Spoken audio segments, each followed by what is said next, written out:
guys are always concerned with direct and indirect, and what's the best direct opener, and what's some indirect opener, and all this stuff, and it's like black and white thinking, right? Now, there's something I have to say to you that you need to expand your thinking on this topic.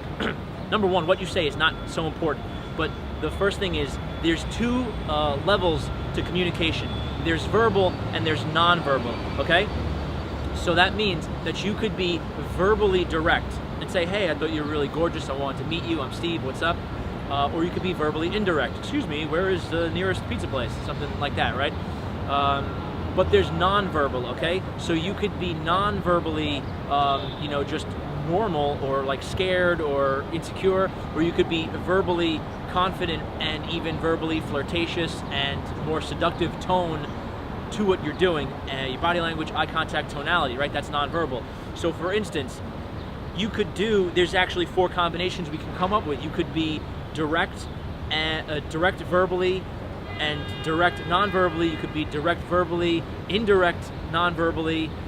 You could be indirect verbally, indirect non-verbally, indirect verbally, direct non-verbally. Now, that was just a bunch of crap I just said, but I hope you understand. Maybe I'll put it on the screen so it makes sense. But the point is that sometimes, in some scenarios, being verbally direct and ideally direct non-verbally will work really well. It's very powerful. Now, in some scenarios, that might be awkward. For instance, if you're in a workplace, or if you're in a public transportation like a subway or a metro, and it's crowded. Maybe being direct in a crowded subway car will make the woman feel uncomfortable because she knows other people are watching. Maybe you're living in a small city, all right? If you live, right now I'm in New York City. If you're in New York City, you do direct and it doesn't really matter about your reputation because there's unlimited people here. I was just living in a small city, Manizales, Colombia, where there's very, very few people. You see the same cast of characters every day throughout your routine. So you don't want to develop the reputation of the approach guy or the pickup guy. Maybe you're going to a small college, right? And you want to flirt with girls, but you don't want to develop this reputation. So what I found in those scenarios is the absolute most powerful is being verbally indirect, but non-verbally direct, all right? So you ask any type of functional, situational, anything, literally anything, to just start talking to the woman. But verbally, you're being more confident. You're holding eye contact more. You throw in a great way to build a seductive, flirtatious vibe as a man talking to a woman is, maintain eye contact, speak slow, speak loud, speak confidently, and while you're maintaining eye contact, this is something most guys never do, pause, all right, and just hold eye contact, and just pause talking for a second or two, and then start speaking again. Most guys are incredibly afraid of awkward silences, so they nervously fill those gaps. You go, hey, how's it going? Where are you from? Oh, that's so cool. What band do you like? Oh, I like that band too. Blah, blah, blah. Instead, you could say, hey, excuse me.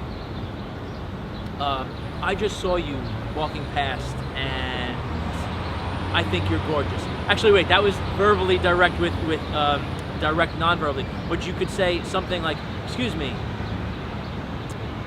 do you know where the nearest pizza place is?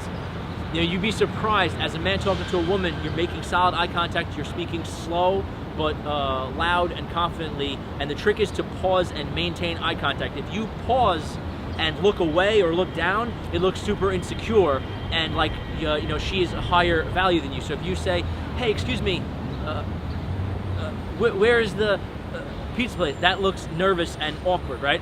And also, some factor that I think many guys that get into day game and approaching and direct game that they mess up is that they are nervous and they're maybe not the most confident guy to express their sexuality, express their sexual interest with women.